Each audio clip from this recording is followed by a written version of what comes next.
Molt bé. Bienvenidos a este encuentro sobre la santidad de Gaudí. Es un encuentro, creo, especialmente necesario porque Sagrada Familia recibe 5 millones de turistas, porque los limita. Podría atraer o atrae muchísimos más, y para la gente que viene de fuera puede ser un símbolo turístico, puede ser un icono, puede ser un producto, puede ser algo que sucede un fin de semana, pero para nosotros no. O sea, para nosotros es una provocación a nuestra identidad. Lo tenemos en Barcelona. Ha surgido de nuestras entrañas y genera un montón de reacciones diferentes. Desde ataques que hemos visto, a raíz de gente que no quiere que forme parte del Skyline de Barcelona, artículos, ¿no?, contra la Sagrada Familia, contra el hecho de que un templo identifique Barcelona. Y en ese sentido, una de las finalidades del encuentro es cómo hacer nuestro la provocación de un templo como la Sagrada Familia, que es algo único en el mundo. ¿Quién no se veía decir que en la Barcelona secularizada, en la Europa de fin de siglo, en una civilización que está cayendo, aparece un templo como la Sagrada Familia que atrae a millones y millones de personas? Entonces, creo que ahora que está en el punto de mira, viene el Papa, el templo, digamos, que se está acabando, ¿qué nos está diciendo, cómo nos está provocando y cómo nos puede ayudar a aumentar nuestra fe? Hacer una fe viva, una fe que proponga, una fe bella. Y en este sentido nos hemos fijado en la vida de Gaudí, porque Gaudí está en proceso de beatificación y una persona no es beata por su obra. Ha habido obras maravillosas de autores que no son beatos, pero Gaudí está en proceso de beatificación y los que conocemos su vida intuimos una enorme verdad en cómo él afronta circunstancias parecidas a las nuestras. Él no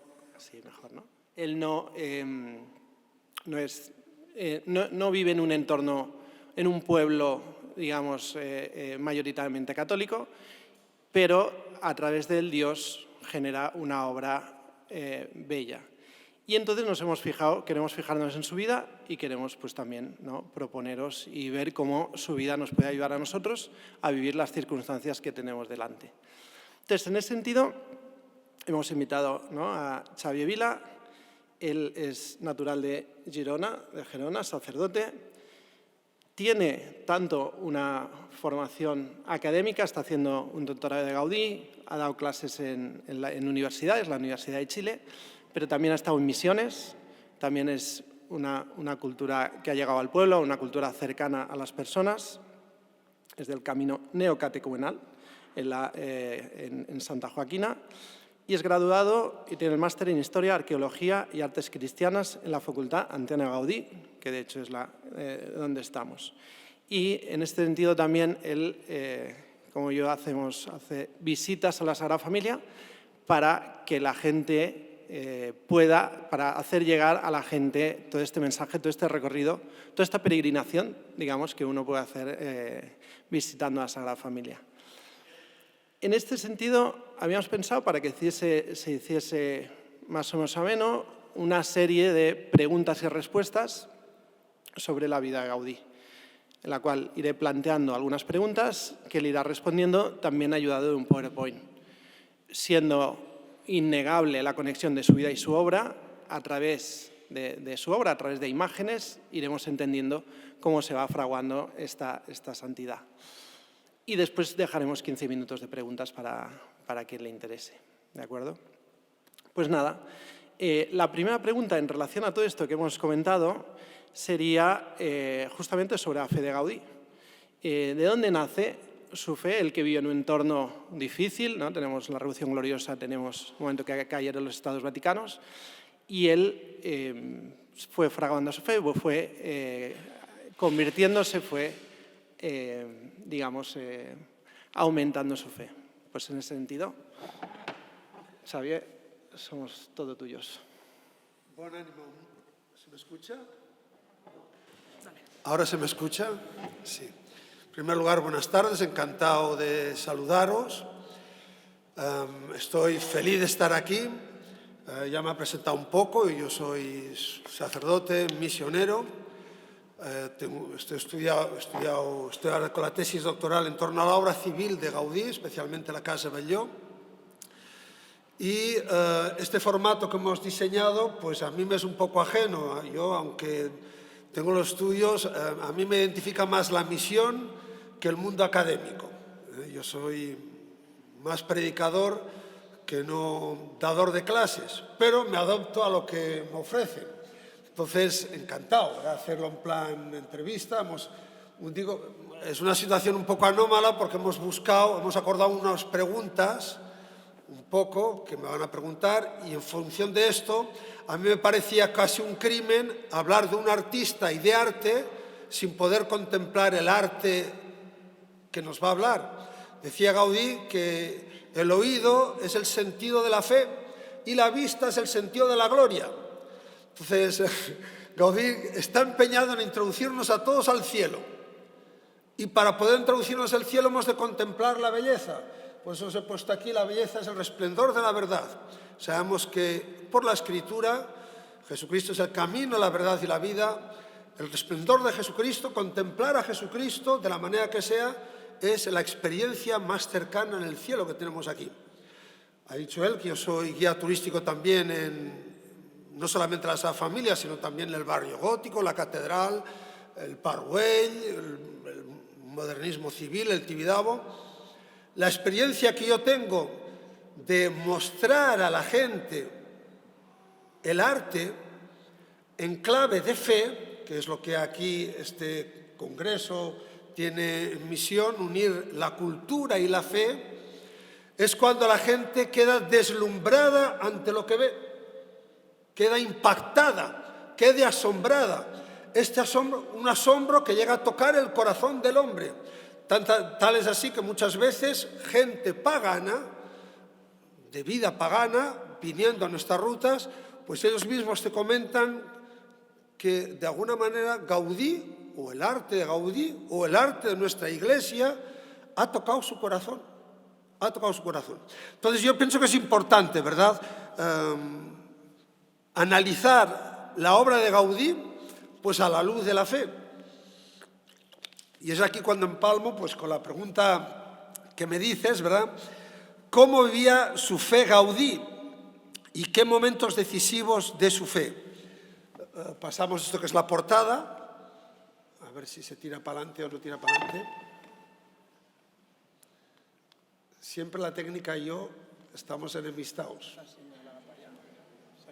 Ah, tengo que apuntar allí. Vale, pues ya. ¿Tampoco? A ver. ¿Puedes pasar tú? Pues pasas. Cuando te diga. Estupendo. ¿Cómo había su fe? Mirad, hablar de Gaudí, yo cuando empecé a hacer la carrera y pensé en hacer la tesis doctoral en torno a Gaudí, mi primer propósito fue leerme todo lo que había escrito y publicado de Gaudí.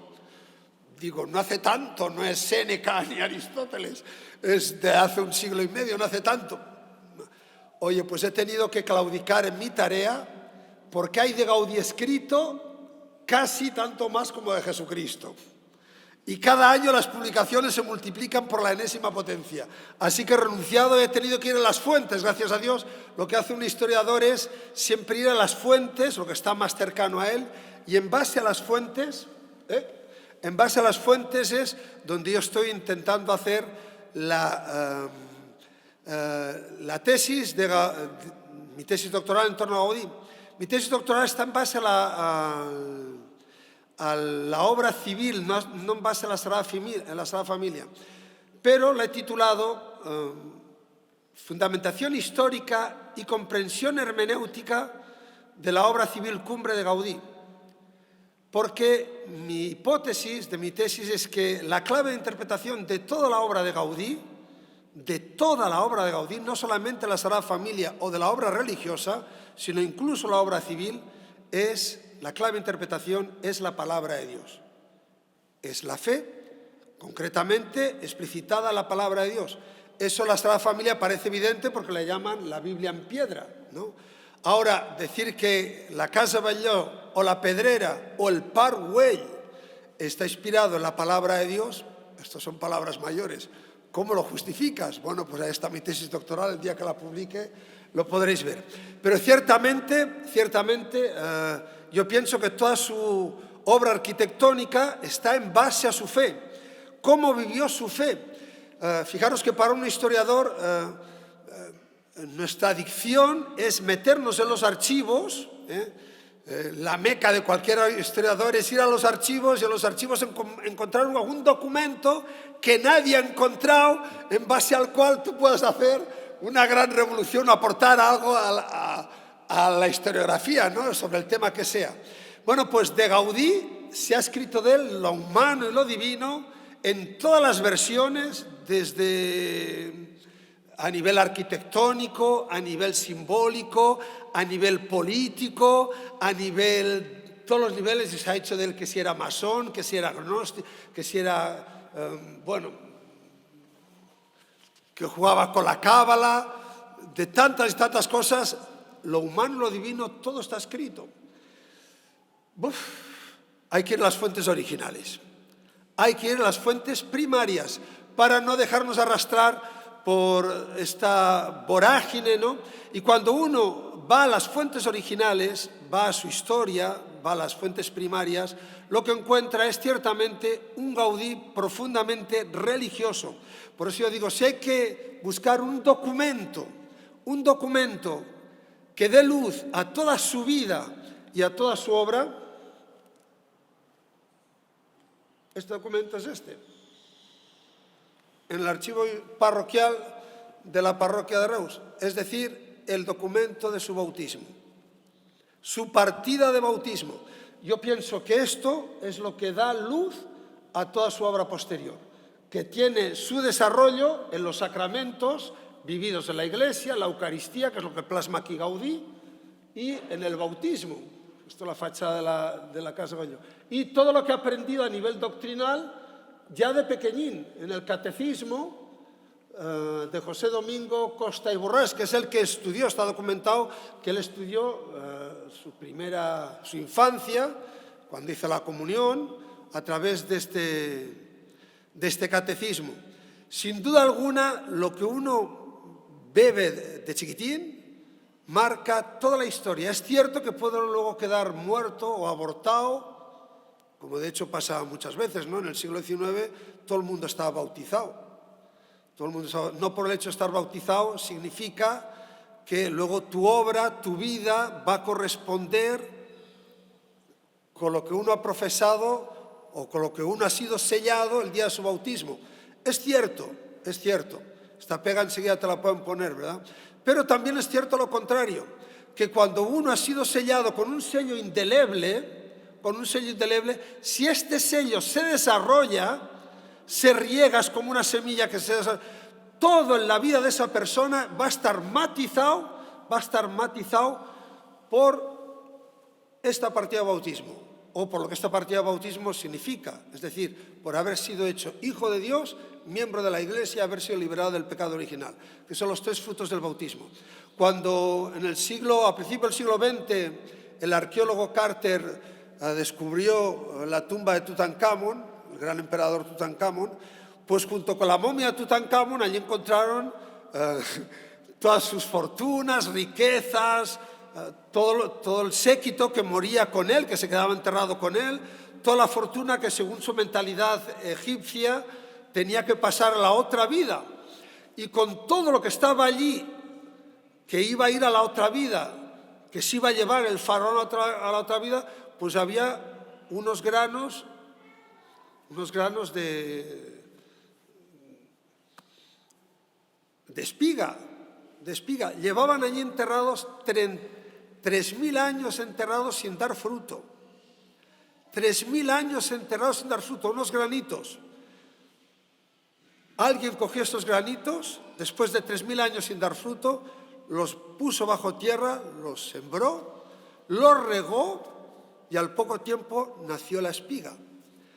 3.000 años sin dar fruto y basta que esta semilla que estaba allí la pongas en tierra fértil, la cuides, la riegues y dé frutos abundantes, ¿no?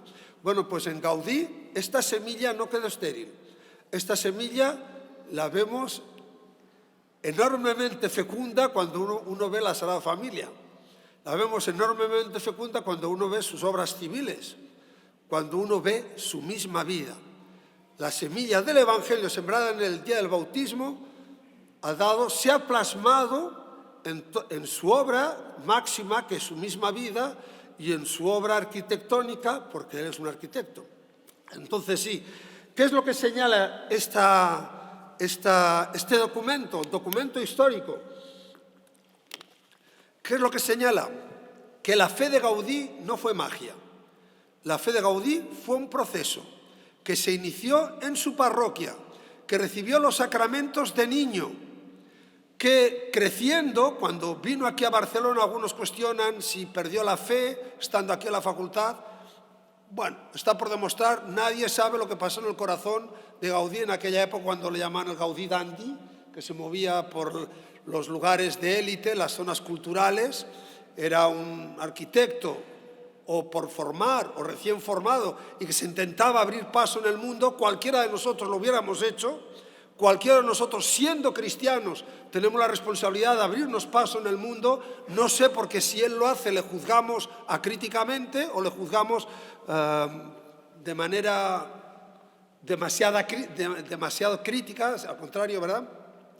Y sin embargo, pienso que lo que hubiéramos hecho cualquiera de nosotros. Imaginemos en el peor de los casos que vino aquí a Barcelona y perdió la fe por relacionarse en esos círculos más profesionales o mundanos. Forma parte del proceso de crecimiento la crisis. No está fuera del proceso de crecimiento de la fe. Forma parte del proceso. No quita nada la santidad de Gaudí, incluso si pudo perder la fe. En nada quita la santidad de Gaudí. Pasó esa etapa y cuando lo encomendaron a los pocos años, muy joven, ya después de salir de la facultad, cuando se merodeaba con estos círculos seculares, llamémoslo así, que no necesariamente tienen por qué ser paganos, le encomendaron la Sagrada Familia. Dicen sus discípulos que su fe fue creciendo en la medida que iba creciendo las torres de la Sagrada Familia. Ya veis que han sido altas, ¿verdad? Lo dicen sus discípulos. Documento primario. Es decir, la fe de Gaudí tiene la altura de sus torres. Tiene la altura de sus torres. Luego el encuentro con los santos, luego podemos hablar un poco más adelante. Pero sí, la fe de Gaudí se inició en el bautismo, como la de cualquier cristiano, y fue una fe en proceso, que fue en crecida, al cual hay que introducir no solamente las buenas influencias que recibió, sino también sus épocas de crisis, de pecado, de angustia, de soledad, que también Gaudí los tuvo. Un poco larga esta primera pregunta, ¿verdad? No pasa nada. Tengo que abreviar. Siéntete, lo que tú te sientas Muy cómodo. Y en este sentido, sabemos, ¿no?, que ha habido momentos, como tú has dicho, de crisis, de sufrimientos, desde él que vivió con su sobrina Rosita, que tenía una enfermedad, diferentes sufrimientos que le fueron provocando. ¿Cómo crees la crisis cuando él se fue a Vic, ¿no? ¿Cómo crees que estos sufrimientos, estas crisis, le ayudaron a crecer? Bueno, pues decíamos antes, ¿verdad?, que este proceso que empieza con el bautismo se forja a base, a veces de crisis y a veces de sufrimientos, muchos sufrimientos. Gaudí, yo siempre digo que las cruces que marcan la mayoría de las obras de Gaudí, no solamente sus templos, sino también sus templos domésticos, su obra civil, la casa, la cruz, no era un mero objeto decorativo, sino que era la expresión de lo que él vivía. Su vida estuvo marcada por el sufrimiento ya desde la infancia. Ya desde la infancia, de chiquitín, de pequeñín, tuvo un reumatismo articular que le incapacitó muchas veces moverse, jugar. Cuando los niños jugaban, estaban en la escuela, él se tenía que estar quieto y dicen sus historiadores, que más le conocen, que allí es donde empezó a desarrollar su faceta más contemplativa. Es decir, como no podía jugar, pues él se dedicaba a contemplar la naturaleza, las hormiguitas, las gallinitas, las estrellas, el horizonte, el mar, las montañas. Ya desde chiquitín, el sufrimiento le abrió las puertas a la contemplación. Ya de joven también, él vino aquí a estudiar con su hermano y nada más licenciarse su hermano, en un periodo de 1 año, 2 años, murió su hermano, Francisco, y su madre. Su madre, él era joven, y al poco tiempo también su hermana mayor, Rosa, que le dejó una hija que luego él cuidaría, su sobrina, que luego él cuidaría.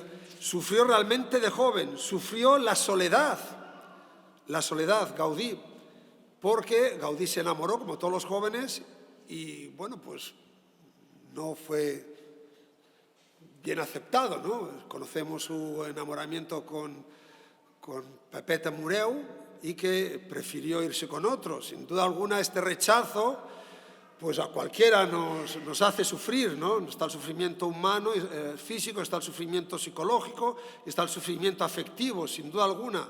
Se conoce de Gaudí otros enamoramientos más platónicos, ¿no? Menos concretos, pero Gaudí tenía afectos, amaba, sentía, no era de cartón piedra. Tuvo sus sufrimientos en la pobreza voluntaria. Pensad que Gaudí era el arquitecto de más prestigio de la ciudad de Barcelona. Los ricos en el Paseo de Gracia se lo rifaban para que hiciera sus casas y, sin embargo, al final de su vida, la última etapa de su vida, vivió pobre, muy pobre, muy pobre. Ni con su salario tenía para vivir porque lo daba a los pobres y vivió mendigando por las calles. Sin duda alguna, una situación de sufrimiento. Y sufrió Gaudí pues con su accidente y su muerte, ¿no? El pobre fue atropellado, estuvo tirado en el suelo, todo el mundo le despreciaba, un pobre más en mitad de Barcelona. Bueno, lo llevaron, como lo identificaron que fuera Gaudí, lo llevaron entre los pobres y ahí estuvo 3 días de agonía y murió entre los pobres. Es decir, desde el pequeñín hasta el día de su muerte, la cruz le acompañó. Y la cruz para Gaudí no fue un castigo.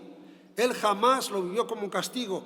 No lo vivió tampoco como una rebeldía revolucionaria, tal y como se vivía en Barcelona tantas veces, a nivel sindical y a nivel pagano, ¿no? Frente a las injusticias que había muchas objetivas en Barcelona, sino que lo vivió, Gaudí, el sufrimiento, yo lo llamo como una herida mística, una herida mística. Era lo que desarrolló en él su capacidad de contemplación. Siempre descubría detrás del sufrimiento la mano de Dios. A veces en la noche del espíritu, ¿no? En la noche del espíritu. Pero la noche siempre la puerta de la aurora, la puerta de la aurora. Gaudí, el sufrimiento fue para él una herida mística que le abría la trascendencia. Aquí tenemos, perdonad, tenemos aquí las cruces que están en la fachada de la Pasión. Tenemos la cruz histórica, la de Subirats, tenemos la cruz un poco más arriba, gloriosa, y tenemos la cruz arriba del todo, la cruz cósmica. Están todos en el mismo eje, desde arriba hasta abajo, las 3 cruces. La cruz del sufrimiento en la historia, la enfermedad, la muerte, cualquier sufrimiento psicológico. La cruz gloriosa, porque hemos dicho que en Gaudí la cruz nunca era rebeldía, sino que era la puerta a la contemplación mística. Allí donde no encuentras satisfacción en este mundo, te abra un mundo superior. Y la cruz gloriosa es la expresión del amor de Dios anunciado en los 4 puntos cardinales. Aquí lo tenemos.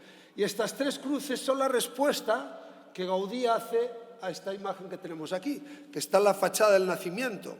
Cuando uno va a la fachada del nacimiento, están los 3 pórticos. Está el pórtico de Cristo, que es el centro, el pórtico de María, que es el de la derecha, y el pórtico del Padre, que es el de la izquierda. Aquí en este pórtico está San José dialogando con su hijo. ¿Y qué es lo que está dialogando con su hijo? Es muy importante esta imagen porque es la clave de interpretación de toda la Sagrada Familia. La clave de interpretación de toda la Sagrada Familia. ¿Qué es lo que está dialogando con él? Actualmente apenas se ve, pero en las manos del niño y de San José hay una paloma. Y sabemos por los archivos, y sabemos que esta paloma estaba sangrando. Porque la fachada del nacimiento estaba todo lleno de color. Ahora está de moda dejarlo en piedra, nadie se atreve a darle color para que no salga un pastiche de allí. Pero en el proyecto original, según las maquetas de Gaudí, estaba todo lleno de color. El cielo era azul, las plantas eran verdes, los animalitos tenían su color, las estrellas eran amarillas, y esta paloma que estaba a la mano del niño Jesús, y de San José estaba sangrando. Estaba sangrando. ¿Y qué es lo que quiso representar aquí Gaudí con esta imagen? Papá, en mitad de la fachada de la creación, que es toda la obra de Dios, la belleza de la creación, está el niño Jesús que se encuentra con una paloma herida en el suelo. La coge y va y le pregunta a su padre putativo, que es San José, aquí en la tierra. Dice, papá, ¿por qué hay sufrimiento en el mundo? ¿Por qué hay sufrimiento en el mundo? Porque hay chicos malos que con mentiras chinas se dedican a hacer daño a la creación. ¿Por qué el dolor en el mundo? ¿Por qué? ¿Y qué le está diciendo aquí San José? ¿Qué le está diciendo? ¿Alguien se atreve a decirlo? Tú tranquilo, hijo mío, tú eres hijo de Dios. Si alguien se mete conmigo, Dios Padre le mandará un rayo y lo va a partir en 4. ¿Eso es lo que está diciendo aquí José? Dice, ánimo, hijo mío, pues vete aplantándote los machos porque a la otra fachada te van a dar pa'l pelo. ¿Qué es para Gaudí? ¿Qué es para Gaudí educar a su hijo? Enseñar a su hijo a sufrir. ¿Qué es para Gaudí un padre pasar la fe a su hijo? Pues no es enseñarle la Ave María, también, ni enseñarle valores cristianos, también, enseñarle a perdonar, también, todo esto es. Pero para Gaudí lo que expuso aquí a las familias, enseñar a su hijo a sufrir. Y ya la misma fachada, debajo está la huida a Egipto y está la matanza de los inocentes. Ya el niño pequeño está aprendiendo a sufrir. Así es como Gaudí aprendió el sufrimiento. Y si vamos a la fachada de la Pasión, que la esculpió Subirats, vemos que aquí está la clave de interpretación de la fachada de la Pasión. Subirats entendiendo perfectamente cómo vivía Gaudí el sufrimiento. Aquí pone, verá, estas dos frases, la vida es amor y amar es sacrificio. Entendió Gaudí que la Sagrada Familia era un templo expiatorio que se edificaba a base de sacrificios. Pues, ¿cuál es la clave de interpretación de esta fachada? Que es la respuesta a la pregunta de Jesús, de San José a Jesús. Pues lo sabéis interpretar perfectamente, este criptograma, ¿no? ¿Cómo se interpreta? ¿Alguien lo sabe? Ánimo, ayudadme. Suma 33. ¿Y por qué suma 33? ¿Alguien lo sabe por qué suma 33? No tengáis miedo a decírmelo. La edad de Cristo en la cruz. ¿Y cómo sabes tú que es la edad de Cristo en la cruz? Ah, ya te he pillado, ¿verdad? ¿Cómo sabes tú que es la edad de Cristo en la cruz? ¿Hay algún documento que lo ponga? La tradición. ¿Y dónde se lo saca la tradición? ¿Por qué dijeron 33 y no 28 o 34 o 30 o...? Bueno, pues hay una doble interpretación. Nos dicen que el Evangelio dice que Cristo estuvo 30 años de vida oculta y luego, según las Pascuas, los sinópticos, dice que hubo 3 Pascuas, San Juan dice que solo hubo una, así que no se ponen muy de acuerdo. Pero el caso es que hay otra explicación, que es que Gaudí jugaba siempre con la geometría sagrada. Y Gaudí jugaba con la geometría sagrada, no era cábala hebrea, sino que está sacado de la revelación bíblica, está en la Escritura, interpretado por los santos padres. Cada número tenía un significado teológico. Y el número 3 es imagen del amor de Dios, porque Dios es Trinidad. Hay 3 personas en un solo Dios. Y la familia cristiana, la Sagrada Familia, eran 3 personas, el número 3, que es la mejor encarnación del amor de Dios. Siempre el amor era el número 3. Pues si tú sumas esto de 4 en 4, lo sumes como lo sumes, el número 4, en la geometría sagrada, también los santos padres, era imagen de todo lo creado. Hay 4 puntos cardinales, hay 4 fases de la luna en un mes, hay 4 fases del sol en un año, hay 4 elementos de la naturaleza según el mundo clásico. ¿Sabéis cuáles son los 4 elementos de la naturaleza? Fuego, agua, aire y tierra. Muy bien, ¿lo sabéis? Bueno, 4 elementos. Todo lo creado estaba simbolizado con el número 4 según el mundo clásico. Si tú sumas de 4 en 4 todos estos elementos, da 33. ¿Qué significa el 33? Que tu vida que ha sido creada, toda la creación que ha sido creada, porque está de 4 en 4, lo sumes como lo sumes, nada se escapa al amor de Dios. Por eso da 2 veces 3. Si toda la historia es amor de Dios, donde se multiplica el amor de Dios 2 veces 3, es el momento de la cruz. El momento de la cruz. Así vivió Gaudí la cruz, como la culmen, la mejor expresión del amor de Dios a su vida. ¿Ya lo tenemos? Magnífico. Muy bien. Siguiente pregunta. que nos parece interesante. Como has dicho, como has empezado, Gaudí encontró un entorno complejo, con muchas ideologías, desde cuando él trabajó en la cooperativa, encontró una cierta ideología propensa al colectivismo, a los obreros.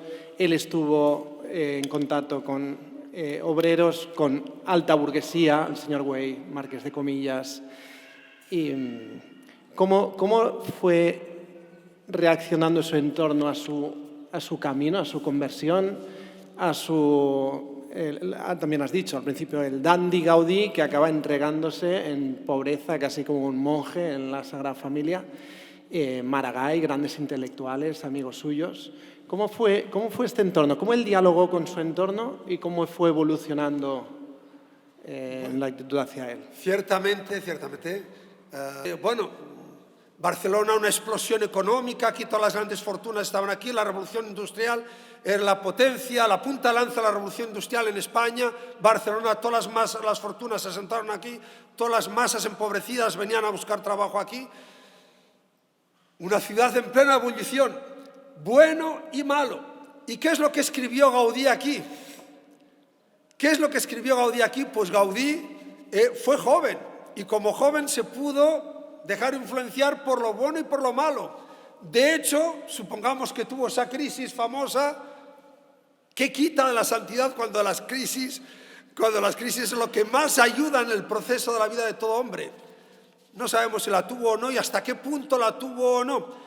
Lo que sí sabemos es que Gaudí, en su libertad, porque era una persona ya adulta, en su libertad, se rodeó y se dejó influenciar lo suficientemente bien para hacer crecer esa fe hasta que su expresión artística modeló lo que él vivía en su alma. De tal manera que hubo como 3 fases en este desarrollo, ya estando aquí. Pasó de la fe popular que él había recibido de sus padres, de su familia, de la escuela, de la parroquia, a una fe ilustrada que lo recibió aquí en Barcelona. ¿Y gracias a quién recibió esa fe ilustrada? Pues a clérigos relevantes. Él se relacionó aquí con clérigos muy relevantes. Monseñor Grau, Monseñor Torres i Bages, Mossèn Cinto Verdaguer, Mossèn Lluís Valls, que era su director espiritual. Gaudí tenía director espiritual. El director espiritual modela el alma de las personas, escribe el alma de las personas a nivel de clérigos, pero también se dejó influenciar a nivel de laicos, de cristianos relevantes. Porque un laico no tiene por qué ser pagano. Es que a veces decimos que la Iglesia es el clero. No, hemos clericalizado mucho a la Iglesia. Los amigos de Gaudí eran laicos, pero muchos de ellos, la mayoría de ellos, profundamente cristianos. Por ejemplo, el mismo su mecenas, Josep Güell, Bocabella, que está en proceso de beatificación. Bocabella, Martorell, el arquitecto que lo llevó a la Sagrada Familia, Joan Llimona, los artistas del Cercle Artístic de Sant Lluc. ¿Por qué se fundó el Cercle Artístic de Sant Lluc? Porque en Barcelona había un círculo cultural bastante pagano, que era el Real Cercle Artístic de Barcelona. Y para contrarrestar esta influencia pagana de algunos artistas de una mentalidad más liberal, pues se fundó Joan Llimona, entre otros, y Gaudí era miembro de este el Cercle Artístic de Sant Lluc, cuyo mentor espiritual era Monseñor Torres i Bages. Cuando uno lee las charlas que daba Monseñor Torres i Bages a los artistas, entre los cuales estaba Gaudí allí, les decía que la misión principal de un artista no era embellecer las casas, sino ser predicadores de la belleza eterna. Ser predicadores de la belleza eterna. Un artista cristiano era consciente que su arte era una predicación, era una misión. Esto lo escribió aquí en su página, en su alma, Gaudí, porque formó parte de este círculo. Como de autores cristianos foráneos de aquí de Barcelona, por ejemplo, Prosper Guéranger, que está en proceso de beatificación también. Todo lo que él recibió para esculpir la Sagrada Familia, el año litúrgico, lo bebió de Prosper Granger, un santo, modeló su alma. Por ejemplo, Ruskin, que no era católico, era protestante, pero él supo ver más allá de la naturaleza, Ruskin amaba mucho la naturaleza, la presencia de Dios creador. Gaudí sabemos que estuvo plenamente influenciado por Ruskin, por no decir el paso a la fe no solamente ilustrada, sino la fe mística o profética, a través de los santos. Gaudí se codeó aquí con un montón de santos. Pensad que el santoral de la segunda mitad del siglo XIX de Barcelona es el santoral más prolífero de toda la cristiandad. Pensad que aquí, en el siglo XIX, en Barcelona y sus alrededores se fundaron 39 órdenes de beneficencia. En Francia, en el mismo periodo, solo 10. En el resto de España, en el mismo periodo, solo 10. En Italia, solo una. En Italia, donde estaba el Papa, solo una. Aquí 36. La mayoría de sus fundadores están en proceso de beatificación o son ya santos. Todos ellos colaboraron con Gaudí en la Sagrada Familia. San José de Mañanet, San Enrique de Ossó, Santa Teresa de Jesús Jornet, tantos y tantos santos. ¿Quién modeló esta alma de Gaudí? No estaba vacía, no se dejó engañar por el veneno del mundo secular, sino que se llenó de la savia del Evangelio. Esa semilla que se puso cuando era chico, ciertamente llegó a su plenitud a través de la cultura. Porque la cultura es muy importante. Estos eventos son muy importantes para la Iglesia. No basta con recibir la semilla. Es importante la semilla y la pecera en la que te mueves. Si la pecera en la que te mueves, el agua está envenenada, tú terminas muerto. Si la pecera en la que te mueves está lleno de alimento, el pez que nada allí es un pez lleno de vida. Gaudí se movió en una pecera llena de vida. No sé qué ha contestado la segunda o la tercera pregunta. El arte está vacío, pero pienso que lo hemos rellenado, ¿verdad? Y en este sentido, ¿qué relación ves entre su vida y su obra? La relación entre su experiencia vital y cómo después como arquitecto plasmó esto en su obra. Esta pregunta, cuando yo la preparaba un poco, es meterme en un barrizal, porque está el famoso dilema si la obra define al artista y si el artista define la obra. Y hasta qué punto la obra tiene un valor si la vida del artista es una vida corrupta, que hoy está muy de moda en ciertos ambientes, o no, o son dos cosas independientes, la obra y el artista. Bueno, pues ya aquí os pongo unas citas, que no me las invento yo, para que veáis que más allá de la vida del artista, la obra es un espejo de lo que vive el artista, con sus bondades y con sus miserias. Con sus bondades y sus miserias. Decía Cicerón, la elocuencia, lo podíamos trasladar, él que era un orador, hablaba de la elocuencia, pero podíamos hablar de cualquier obra de arte. El arte es el espejo del alma. Luego sí, todo lo que se pone en una obra de arte, no todo, pero gran parte es lo que lleva el artista en su corazón, en su alma. Decía Séneca, ¿verdad? Cada cual muestra en sus escritos, en sus obras, la imagen de su espíritu. Y decía Oscar Wilde, el arte no es más que una forma de autobiografía. E incluso Picasso, la pintura es una manera de llevar a cabo un diario. Todos los grandes artistas sabían que plasmaban lo que había en su alma. Es verdad que hay otros factores, está el factor social, está el factor del mecenas, quien paga dice cómo tiene que ser la cosa. Es cierto que hay esos factores, pero el instrumento es un factor clave. Es un factor clave.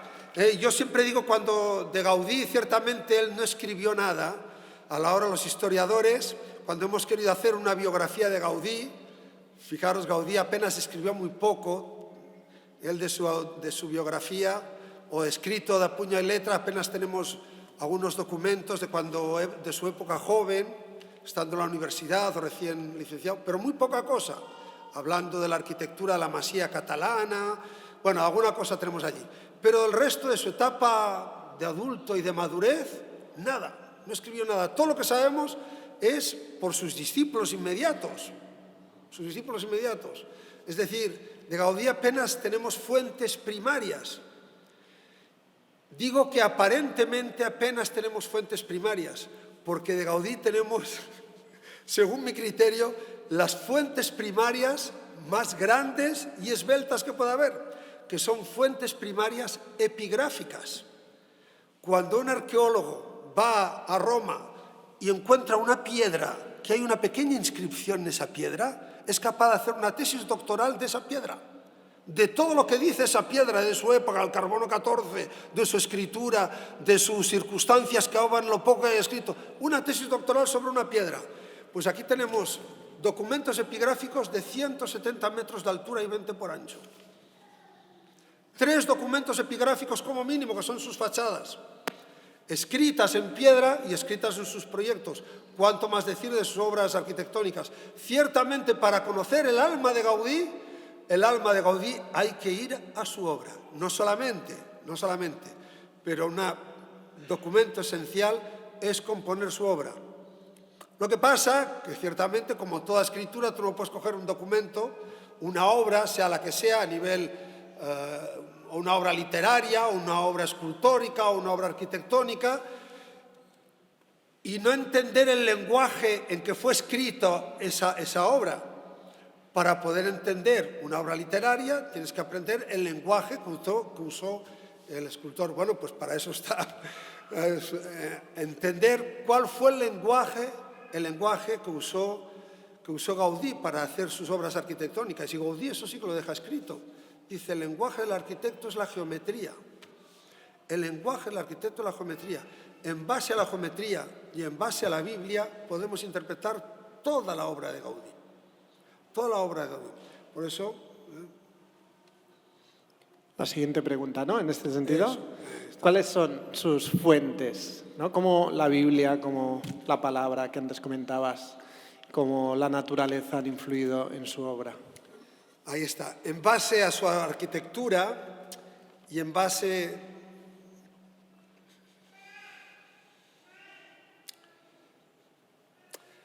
a la ciencia historiográfica, ¿no? a la historia crítica, a la hermenéutica científica, podemos llegar a descubrir, ¿verdad? Esta es mi teoría, la que yo defiendo en mi tesis doctoral, que la clave de interpretación de toda la obra de Gaudí es la escritura. Según la Sagrada Familia, que son sus 3 documentos epigráficos básicos, que son sus 3 fachadas, Gaudí se inspiró en 3 fuentes, que son la creación, la fachada de la creación,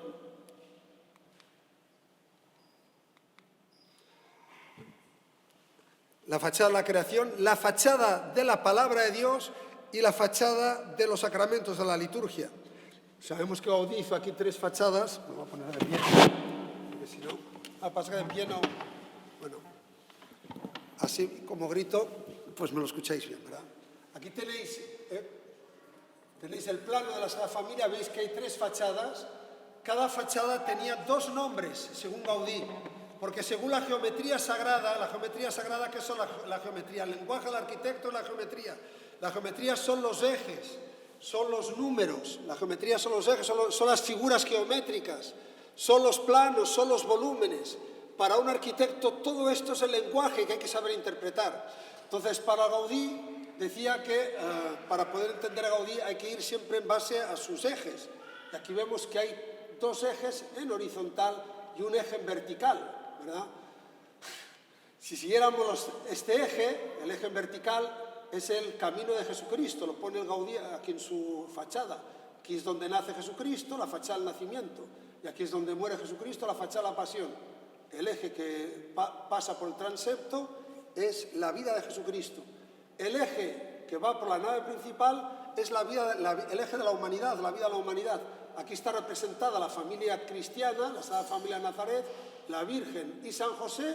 Aquí es donde nace Jesucristo, en el altar, donde nace todo hombre, y el destino de todo hombre es el cielo, la gloria, la fachada de la gloria. Tenemos 2 ejes en horizontal. El eje en vertical sería las fachadas en alto. Sabemos que cada fachada tiene 4 torres, 4, 4, 8 y 4, 12, 4, 4, 8. 4, 4, 8 y 4, 11, son los 12 apóstoles, el camino de la Iglesia. Según Gaudí había 3 caminos para llegar al cielo: el camino de Cristo, el camino de la humanidad y el camino de la Iglesia. Y junto con estos 3 caminos hablaba de 3 libros que nos mostraban el amor de Dios, que es la esencia del cielo, y que son las fuentes de inspiración de Gaudí, de tal manera que estos 3 libros se hizo coincidir con las 3 fachadas, de tal manera que cada fachada tiene 2 nombres: la fachada del nacimiento, la fachada de la creación, porque el primer libro donde uno ve el amor de Dios es en la creación, en la naturaleza. 2 nombres, aquí lo tenemos.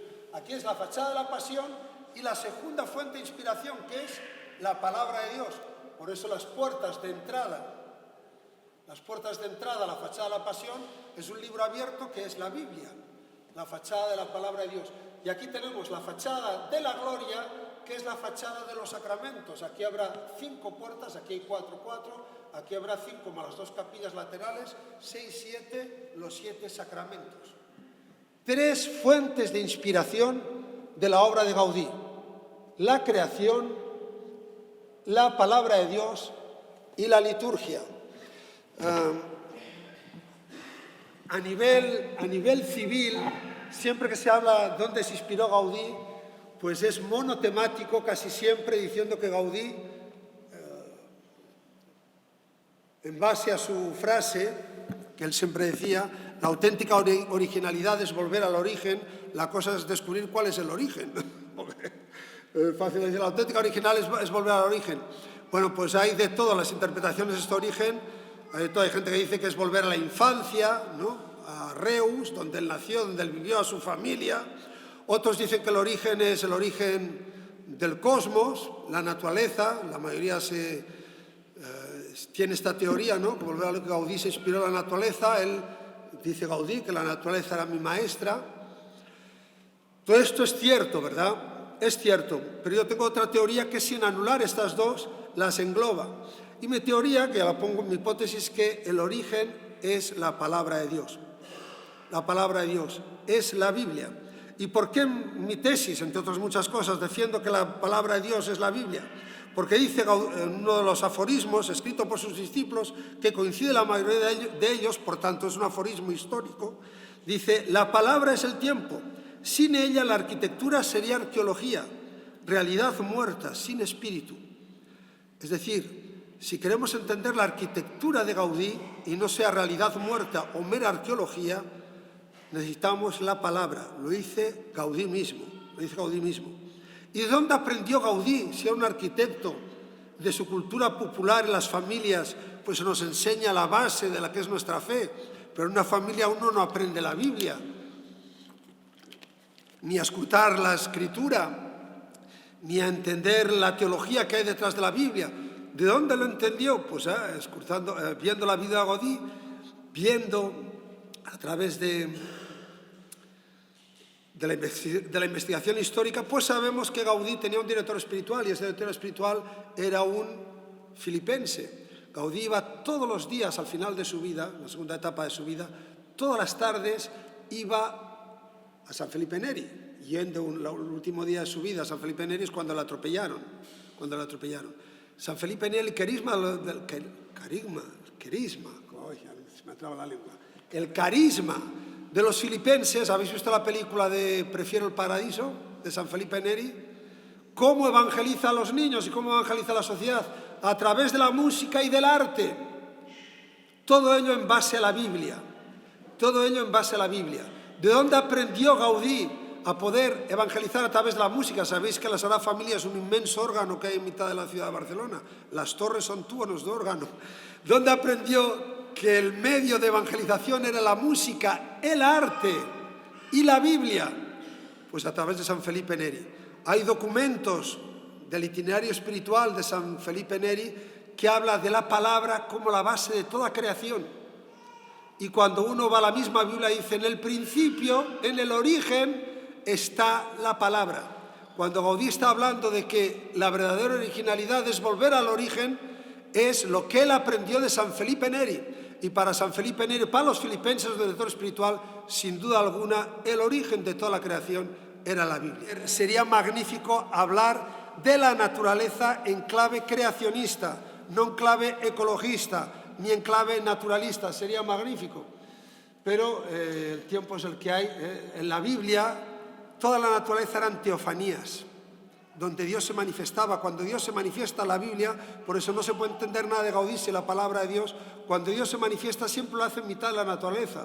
Se manifiesta en el jardín del Edén, ya en la primera página de la Biblia, y en la última hay otro jardín, en el Apocalipsis, y se manifiesta en una montaña cuando da los 10 mandamientos, y se manifiesta venciendo al faraón en el Mar Rojo, y se manifiesta en el maná, y se manifiesta cuando Cristo habla de las cosas eternas, siempre coge elementos naturales. La naturaleza es la mejor expresión de Dios. De hecho, decía Gaudí, emulando a su maestro, que era Monseñor Torres y Bases, que la Biblia y la naturaleza eran dos palabras que salen de la misma boca. ¿Sabéis cuál es esa boca, verdad? La boca divina. Dos palabras que salen de la misma boca. Bueno, pues aquí tenéis también en la Casa Batlló, eso ya no me puedo entretener aquí, como están también el triple lenguaje.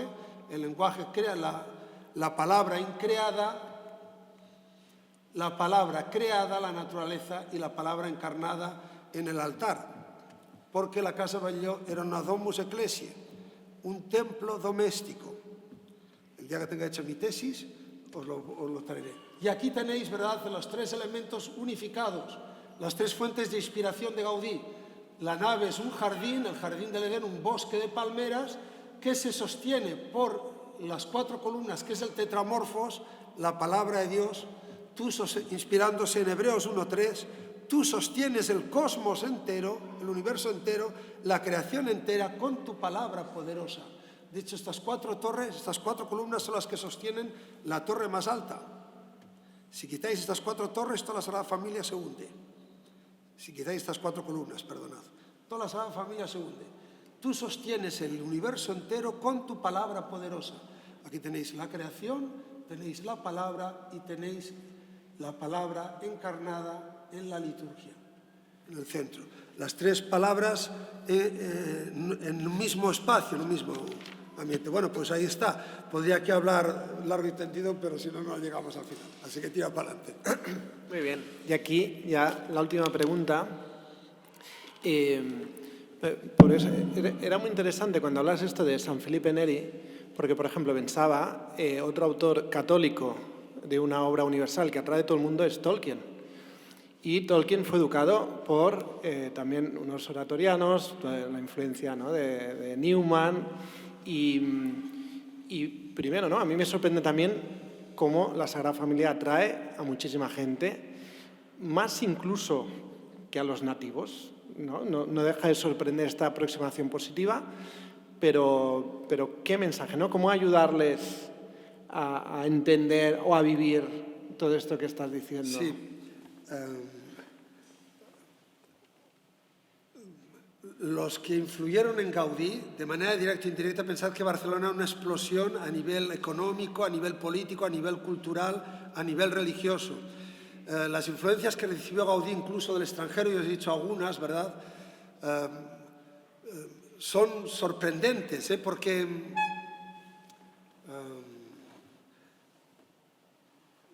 me preguntabas de Tolkien, ¿verdad? Bueno, no, me sorprende la coincidencia entre Tolkien y Gaudí en este sentido, con la influencia de San Felipe Neri y este modo de mirar la cultura, de buscar la belleza.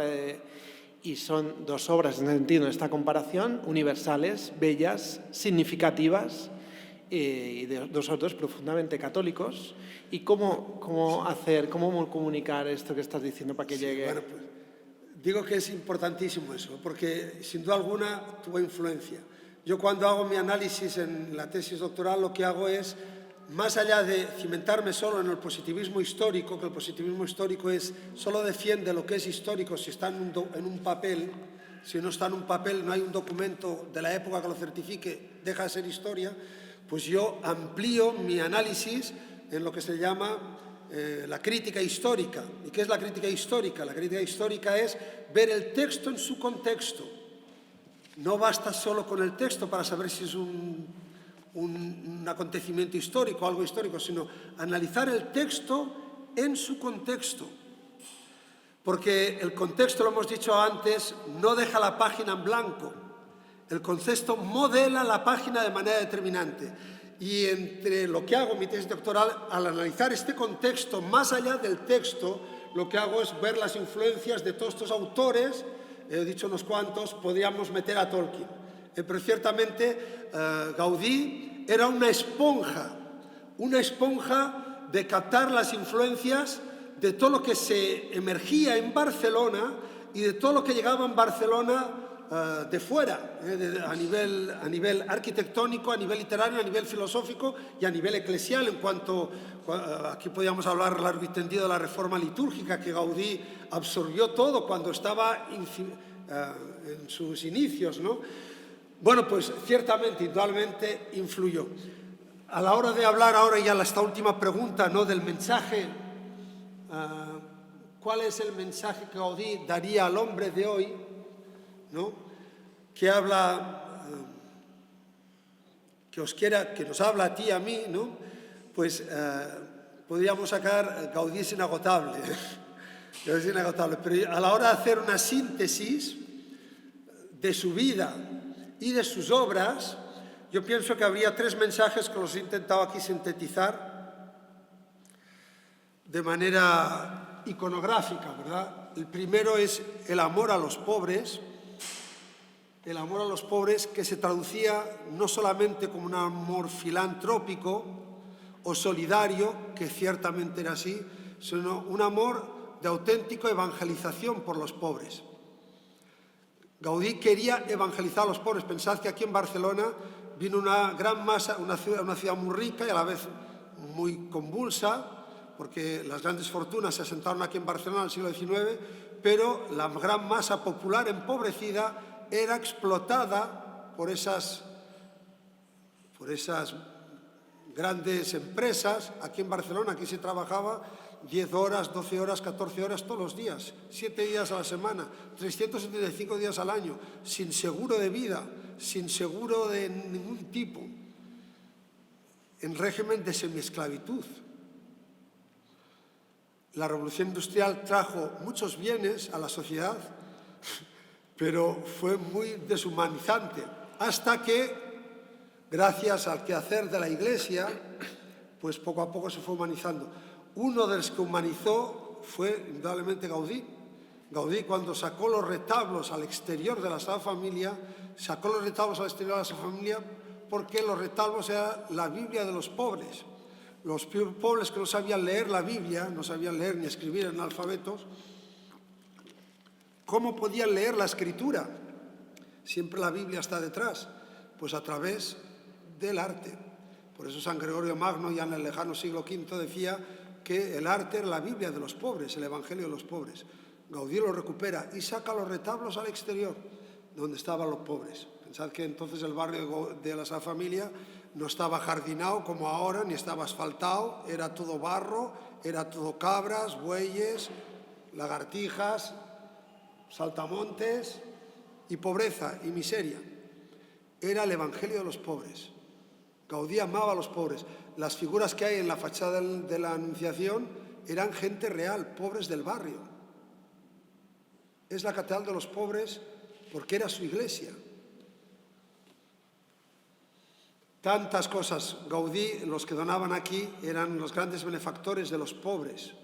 Los grandes benefactores de los pobres. Aquí podríamos decir largo y tendido, pero el amor que tenía Gaudí por los pobres era superlativo. No me puedo entretener porque vamos pasado de tiempo, pero lo dejo aquí, ¿verdad? Otro gran mensaje de Gaudí a la sociedad actual, al mundo de hoy, es la familia. Pensad que ya en la época de Gaudí la familia se estaba desestructurando, familias grandes que tenían que emigrar para encontrar trabajo, no podían mantener a familias numerosas, tenían que trabajar hasta los niños para poder comer. Familia desestructurada en su época y desestructurada la sociedad actual, nuestra sociedad del individualismo, del caos familiar, ya nadie se casa, los pocos que se casan se rompen, la desestructuración familiar, pues nada más profético que este templo inmenso que se ve desde cualquier parte de la ciudad de Barcelona, un canto a la familia cristiana. La fachada del nacimiento es siguiendo el lenguaje de la geometría, el lenguaje de los arquitectos. Gaudí no ponía allí imágenes así de manera aleatoria. Aquí la Anunciación, aquí la huida a Egipto, aquí la Virgen María, la Inmaculada, solo por decorar, como hacemos nosotros cuando hacemos el monumento del Jueves Santo, que lo llenamos todo de flores para que no quede un hueco, todo de estilo ornamental.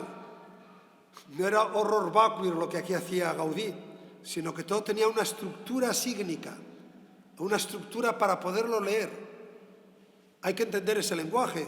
Cuando uno entiende este lenguaje y ve la fachada de la Sagrada Familia, pues lo que está haciendo es una cosmovisión cristiana de la familia natural, tal como lo entendía la Iglesia. Una cosmovisión cristiana, el papel del padre, el papel de la madre, el papel del hijo. No me podría aquí entretener, si algún día queréis venir conmigo a hacer una ruta a la Sagrada Familia, pues lo explicaré todo. Pero es un canto a la familia cristiana, que nada que ver con la familia posmoderna, que nada que ver con los tipos de familia que están hoy en boga, que nada que ver con la mentalidad woke.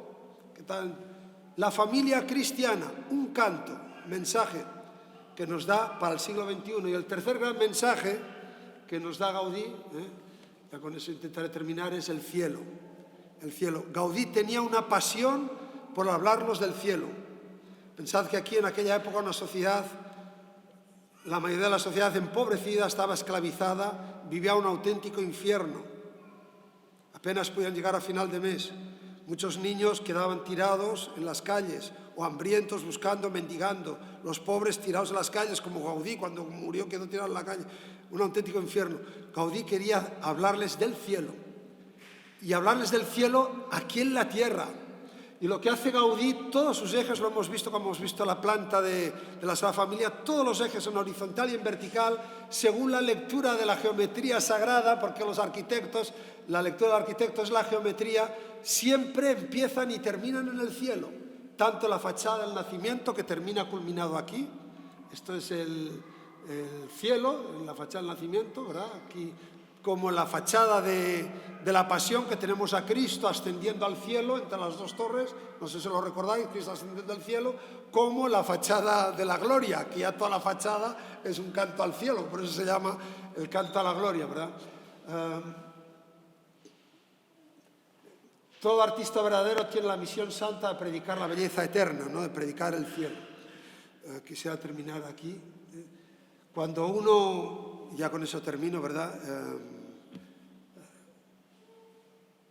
Hemos dicho que la fachada del nacimiento era un canto a la cosmovisión de la familia natural y de la familia cristiana.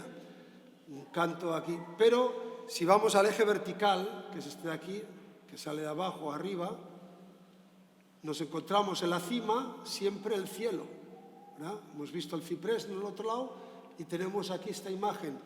¿Identificáis esta imagen? ¿Qué es esta imagen? La coronación de la Virgen María, ¿no? En cuerpo y alma al cielo. ¿Qué sentido tiene poner aquí la coronación de la Virgen en la fachada del nacimiento y de la infancia de Jesús? ¿Tiene algún sentido? Parece que es un anacronismo. Tenía que estar en la fachada de la gloria. ¿Qué sentido tiene hacer aquí la coronación de la Virgen María en la cumbre? ¿Verdad? Pues porque todos los ejes, Gaudí tenía el empeño de llevarlos al cielo. Y aquí nos está hablando de la historia de toda la humanidad. Y la historia de toda la humanidad empieza en la creación. El origen de la historia de la humanidad es la fachada de la creación. Si quieres ir más al origen, es la palabra de Dios. Y dijo Dios, hagamos. El origen está en la palabra, por eso en el centro de la fachada está la palabra de Dios. ¿Lo veis aquí? La anunciación de la Virgen, cuando la palabra se hace carne. Bueno, pues en el origen está la creación y aquí abajo en el eje central tenemos lo que ocurre nada más Dios crear en el Génesis 1 y 2 la creación. En el capítulo 3 acontece algo trágico, que es el pecado original. Aquí en la base está la serpiente con la manzana, el fruto prohibido. No sé si lo recordáis, habéis estado en la Sagrada Familia, pues está aquí. Y aquí en la columna de Jesucristo, a modo de cenefa, está toda la genealogía de Cristo, todo el Antiguo Testamento. Todo el Antiguo Testamento está aquí. Anhelando, está la verja, esa verja, que es imagen del pecado, el hombre que es incapaz de salir de sí mismo, dando vueltas sobre sí mismo, anhelando una redención. ¿Quién nos librará de esa esclavitud? Incapaz de salir de sí mismo. La respuesta está en la plenitud del tiempo, aquí, en el nacimiento de Dios. Gálatas 4:4. Cuando llegó la plenitud del tiempo, envió Dios a su Hijo, nacido de una mujer, nacido bajo la ley. Hijo de la ley, del Antiguo Testamento. Y aquí sigue la historia de la salvación a través de la estrella de Oriente. En vez de poner la estrella de Oriente en horizontal, como ponemos nuestros belenes, está guiando hacia la nueva cueva, hacia el nuevo pesebre, que nos está guiando hacia el cielo a través de la palabra de Dios. Siempre el pueblo de la palabra es la iglesia. Tenéis el Antiguo Testamento, el Nuevo Testamento, el destino de toda la historia de la humanidad, después de haber sido creado, de haber pecado, de haber sido redimido por Jesucristo. Toda la historia de la iglesia, el destino es el cielo. Aquí tenemos la Virgen María, su hijo, San José, y está este personaje de aquí. ¿Quién es este personaje de aquí? ¿Por qué pone este personaje de aquí? ¿Qué sentido tiene este personaje de aquí? Aquí esto está claro, es la Sagrada Familia, ¿verdad? Lo tenemos claro, pero este de aquí, ¿quién es? Pues tiene 3 tipos de interpretación según quien lo interpreta. Las 3 son válidas porque siempre las alegorías artísticas no tienen una sola interpretación, pueden tener varias, y si no se salen del marco interpretativo histórico, son todas válidas. Lo malo es cuando se salen del marco interpretativo histórico, entonces son falsas. Bueno, pues ¿cuáles son estas 3 tipos de interpretación de este personaje que está aquí detrás? Unos dicen que es Adán, porque aquí Adán pecó, fue excluido del paraíso, del jardín del Edén. Tras la redención de Jesucristo, es introducido en el cielo, el primer hombre, imagen de toda la humanidad. Otra segunda interpretación es que es Juan Bautista, que es el que hace el vínculo de unión entre el Antiguo Testamento y el Nuevo Testamento. Aquí tenéis toda la palabra de Dios, ¿verdad? En el Antiguo Testamento no podían entrar, estaban en el seno de Abraham. Cristo abrió las puertas del cielo, y aquí tenéis a Juan Bautista, segunda interpretación perfectamente válida. Y la tercera interpretación, que la que a mí más me gusta, que este es un personaje anónimo, que bien puede ser tú o yo, si tú te crees que todo en tu historia, desde que Dios te creó, pensó en ti, incluso tus pecados, todo, nada se escapa al amor de Dios, y que tu destino es el cielo. Nada en la historia de la salvación se escapa al amor de Dios. Que Dios te ha creado por amor, te sostiene por amor, y el destino de tu vida es la plenitud del amor de Dios en el cielo. Así que aquí estoy yo, pero sin barba. Muy bien. Colorín colorado.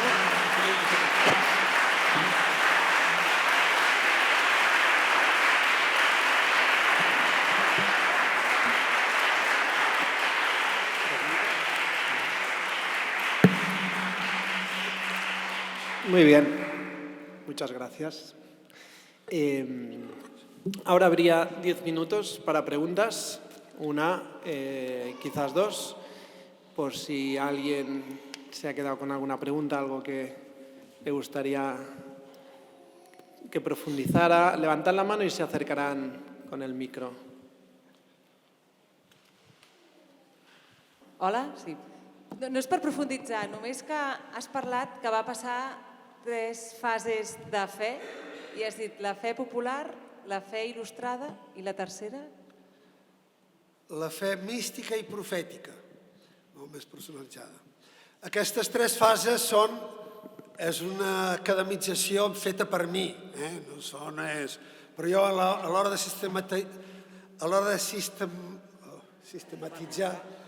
sistematitzar la vida de Gaudí, sobretot la seva fe, la seva vida interior, jo us he parlat al principi que la fe no és mai una cosa màgica, la fe sempre és un procés.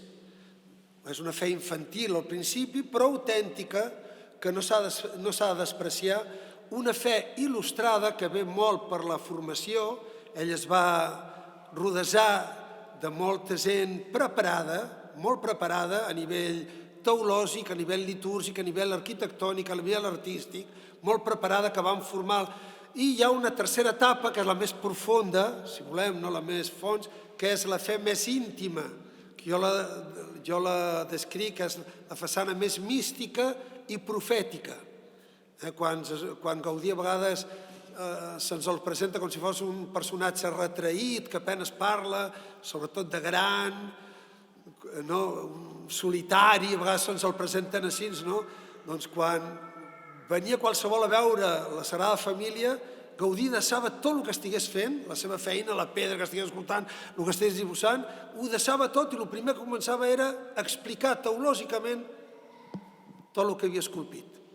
Tant és així que quan va està documentat això, quan va explicar el nunci del Sant Pare aquí a Espanya, quan va vindre a veure-ho, ell diu, és la famosa frase que diu, que li va dir, esto es el Dante de l'arquitectura, no? Després d'escoltar el que explicava, Gaudí és el Dante de l'arquitectura. Bueno, està documentat que el que més li impressiona el nunci del Sant Pare de Gaudí era la seva austeritat de vida, tenia que haver parlat dels pobres, de la seva vida com a pobre, que és magnífic, de la seva austeritat de vida i de la seva passió quan parlava. La seva passió quan parlava. Gaudí era un profeta, autènticament profeta, d'home tancat i ensimismat a si mateix, no ens el trobem, però realment els documents diuen el contrari. Sí, perdona, no sé si era en Gaudí o era un altre artista, que amb una de les seves... Una miqueta més fort, que estic mig sord, sisplau. Que amb una de les seves obres, un dels seus col·laboradors va fer una feina i ell no estava content perquè no era perfecta, perquè ell buscava la perfecció amb tots els acabats. I aquest col·laborador li va dir, bueno, però això no es veu des del carrer. Però ell li va dir, no es veu des del carrer, però ho veu Déu i té que estar ben acabat. És així o m'equivoco de... Sí, bueno, és un aforisme molt conegut que se li atribueix a Gaudí, com se li atribueix també a tots els arquitectes medievals. Quan els arquitectes medievals allà dalt, una clave de bóveda que no el veu ningú, al cim de la muntanya, dalt de la torre del gòtic, que nosaltres ho haurem fet així, ens els veu, no? Diu, certament no ho veu ningú vas, però veu Déu nostre Senyor, no? Si no ho vau dir, com si ho hagués dit. És a dir, respon perfectament a la mentalitat de Gaudí, perquè de fet Gaudí, a vegades presentem a Gaudí com si fos un meteorito que cau de res, és tan original Gaudí que trenca amb tots els moldes d'abans passat i a nivell artístic, i com si fos una cosa innovadora, i no és tan així. És veritat que Gaudí amb les seves formes és molt innovador, però amb la seva concepció formativa, intel·lectual, conceptualment i teològicament, Gaudí beu de la tradició eclesial i clàssica de tot Occident. De tal manera que no m'ho puc esplaiar, però és impossible entendre Gaudí sense la Bíblia i és impossible entendre Gaudí sense el món clàssic, sense Grècia i Roma, que ell el menciona moltes vegades, els clàssics, i sense entendre tota aquesta història de 20 segles del que ens ha arribat a nosaltres de la Bíblia i el món clàssic, entre ells el gòtic. Tota aquesta mentalitat dels mestres del món gòtic, de que treballaven per Déu, perquè penseu que en el món gòtic els mestres eren anònims, no buscaven la glòria personal, buscaven la glòria de Déu, doncs aquesta mentalitat Gaudí la coneixia, i la coneixia perfectament. Vull dir que si no ho vau dir, com si ho hagués dit.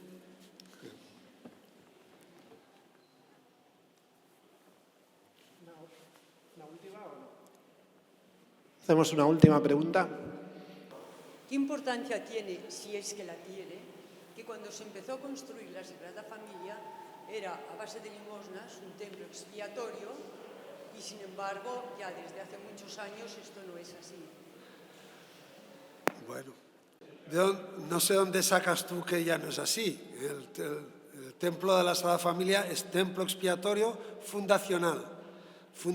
Está en el acta de fundación que está enterrado debajo del altar de San José, en la capilla de San José, la cripta, la primera piedra fundacional, ahí pone que es un templo expiatorio para reparar, purificar los pecados de la Iglesia y dar gloria a Dios. Son los dos motivos, purificarla y dar gloria a Dios. Esto sigue siendo a día de hoy. Otra cosa es que lo tengamos medio oculto, otra cosa es que no lo desarrollemos, otra cosa es que no interese, eso será otro cantar y me puedes preguntar el por qué.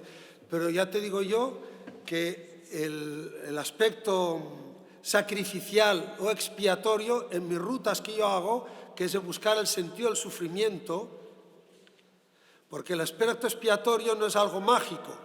Doy allí 4 monedas y se me expía todo, ¿no? A veces entendemos así la expiación como si fuera algo mágico. La expiación es dar sentido al sufrimiento humano. Y claro, dar monedas cuesta, ¿verdad? ¿Verdad que cuesta? Hay que dar monedas. Cuando la expiación toca el bolsillo es una expiación verdadera. Precisamente porque nos cuesta. Pero quiere decir que hay que entenderlo en el sentido amplio, no el sentido mágico de que doy unas monedas y expío mis pecados, ¿no? Ciertamente que eso forma parte de la expiación, como forma parte de la expiación rezar para expiar mis pecados. Pero yo pienso que esto hay que recuperarlo y hay que integrarlo. Es verdad que a nivel historiográfico o a nivel artístico o a nivel arquitectónico es un aspecto que ha quedado olvidado, porque es un aspecto, si quieres, teológico, nada que tiene que ver con ese mundo, pero a nivel eclesial y a nivel integral, porque yo pienso que si somos fieles a Gaudí no podemos separar la cultura de la fe, por eso me encanta este marco donde estoy dando, porque esto es el diálogo fe-cultura, no podemos separar la cultura de la fe. Mi propósito es unir la arquitectura, unir el arte y unir la historia a la fe, porque sin la fe, que lleva este aspecto integrado, el aspecto expiatorio y doxológico, de alabanza a Dios, sin la fe es imposible entender el arte, la historia y la arquitectura. Intentar entender el ambiente histórico de Gaudí, sin la fe no entiendes nada de lo que pasaba entonces. Intentar entender la Casa Batlló sin la fe, en toda su complejidad, no entiendes nada. Lo han reducido a unas gafas tridimensionales, te metes allí y empiezas a ver todos los animalitos que se mueven. Digo, bueno, pues para eso vas a un cine 3D. Pagas lo mismo, pero eso no es la Casa Batlló. La Casa Batlló no es un cine 3D. La Casa Batlló es Biblia, creación y doxología. Y eso implica aprender el valor del sufrimiento, que lo he puesto ya aquí, ciertamente.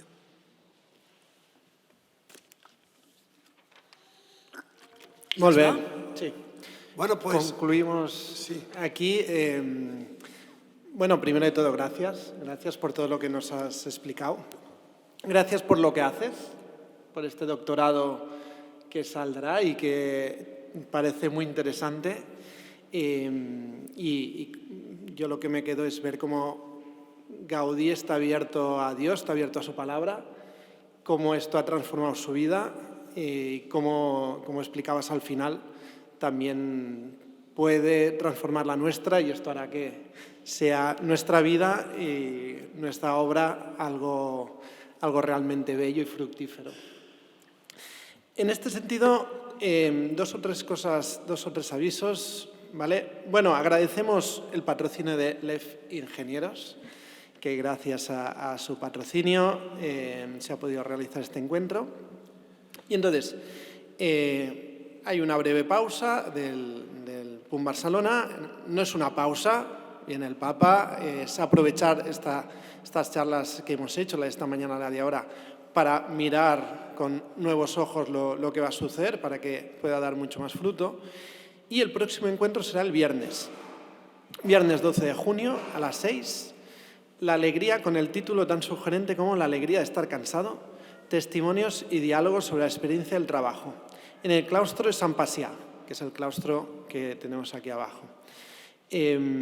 También el viernes 12 de junio a las 6 empezarán los actos de Punt Trobada en el claustro de San Miquel. Durante toda la semana será posible apuntarse a visitas guiadas de la exposición Sagrada Familia Moved by Beauty y en este sentido, para que esto se pueda realizar, pues como ahora explicaba tan magníficamente, hace falta sacrificio de muchas personas, que también es económico, y en este sentido, quien quiera hacer un donativo puede hacerlo a través de Bizum en el 05079, si alguien quiere después lo puede preguntar, y en el punto de información las diferentes modalidades para participar en el PUN. Pues de nuevo, muchas gracias por haber venido, esperamos que os haya gustado y que pueda dar fruto en nuestras vidas.